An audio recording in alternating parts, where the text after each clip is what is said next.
What's up, you certified beauties? It's Nick here, back with another video, and today I got some Canada emergency updates and basically some Canada news as well that I want to share with you guys for today, November the 12th.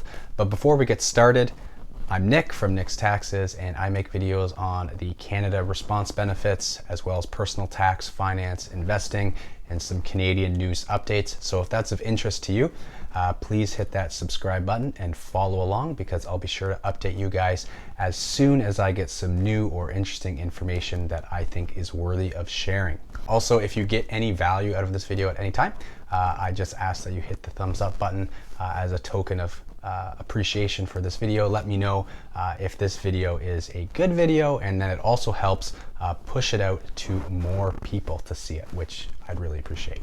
But let's jump right into it. I found this article from the Financial Post today, and it was just talking about how Canada's emergency spending is actually leaking into other countries, and the spending that us as individuals are spending our emergency money on isn't actually staying within the country. So in this article, it's talking about how the government should try to do a better job of encouraging Canadians to spend their money on Canadian things. So that way, you know, our government has been pumping millions and millions and millions of dollars into our economy through all these emergency response benefits and whatnot. And a lot of this money is actually leaving our country when we're buying foreign goods. It says here that Canadian households are spending a disproportionate share of emergency support money on imported consumer goods, which means that government efforts aren't as effective as they could be. More than 50% of every dollar spent on clothes, for example, goes to pay suppliers abroad, compared to services such as haircuts, where most of the money goes toward paying staff, fixed costs, etc. So if you're buying things like those services, your money stays within the Canadian economy. But when you're buying imported goods, like something off of Amazon, your money leaves the country and goes to someone else in another country. So in this article, they're really encouraging Canadians to spend their money on Canadian goods and services, haircuts being one, dining is another one, restaurants, take-in, take-out. People in this article actually say that the clothing sector creates half as many jobs as the restaurant industry for every dollar in sales, which is pretty crazy. And so, you know, they're trying to address this leakage in our Canadian response money. And some of the suggestions that they had were to obviously ramp up the testing so that they know that certain areas are safe, to encourage people to actually go out and spend their money and not spend it online on these places like Amazon, where the money's probably leaving, but actually going out to safe areas and spending their money there. Another talk was actually cutting the sales tax on services or directly subsidizing indoor dining or takeout, delivery, patios, example, depending on the local health restrictions. So we'll see. Let me know in the comments below what you think about this report.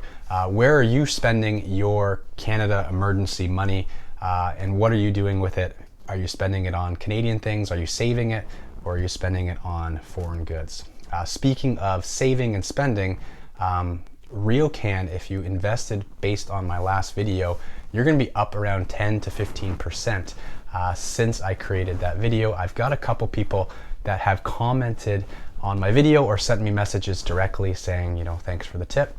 While it's not me that, you know, did anything, it was a great time to buy. I still believe it is still a very solid time to buy RioCan. I believe it's very undervalued, and the dividend yield is very juicy. So if you want to learn about a great investment opportunity, go check out that video.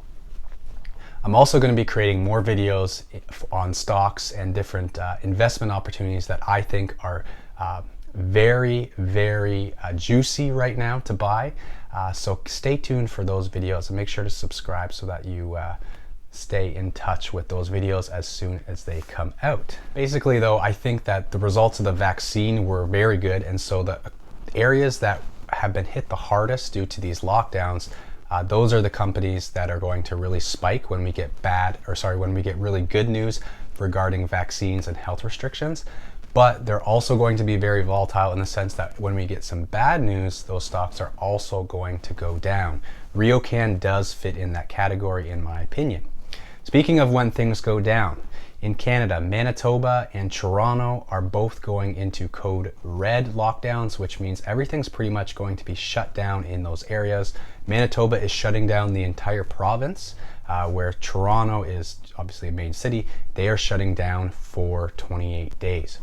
Manitoba actually barely had any cases of the Rona back in the summer, but things have spiked tremendously and we're seeing that exponential growth in that province. So they have decided to shut things down. Basically everything is shut down besides schools. So yeah, that's kind of a bummer to hear. And same with Toronto. They were in a phase 2 shutdown, as well as another area outside of Toronto in the Peel region. And they were shut down for 28 days, and that 28 days was coming due. And now finally the Premier of Ontario has decided to further shut down Toronto for another 28 days. So really being careful on the social distancing and all that kind of stuff. We'll see what happens in the near future and if that's going to affect any Canada emergency money or anything like that. Speaking of Canada emergency money, there is a new emergency response benefit or subsidy that is going to be coming out. It's called the Canada Emergency Rent Subsidy, and I just finished making a video on that will be released very soon, and that's going to help people cover their rent, and I will discuss that in a future video, so stay tuned for that. And also they are working on updates on the Canada Emergency Wage Subsidy, so it's going to be a little bit more encompassing to help more businesses with the wage subsidy. So Canada is working, obviously pending government legislation, on a couple updates for helping Canadians going through these tough times. No word yet if there's going to be anything regarding extensions for individual response benefits. We know that the Canada Response Benefit, the CERB, is still open, and you can get that for the rest of the year, and you can get it for 13 eligibility periods or 26 weeks, and it's open for a full year, so you can get it at any time between now and I believe it's September of 2021. So still lots of time for that. I don't think they're going to make any updates on that, but the rent subsidy and the wage subsidy are going to help businesses during this tough time. Especially we're seeing these major areas, a whole province, and arguably one of the biggest, most dominant cities in Canada being shut down. Businesses are really going to struggle. So we'll see what happens there. Let me know what you guys think in the comments below. How is your city doing with the whole COVID pandemic? What is your area doing to kind of offset some of these rises in cases? And do you see you guys shutting down as well? I'm just outside of Toronto. I'm very happy that my gyms are staying open because we know in Toronto they have shut down the gyms, and they've been shut down for over a month. So I'm just lucky that I still get to use my gym.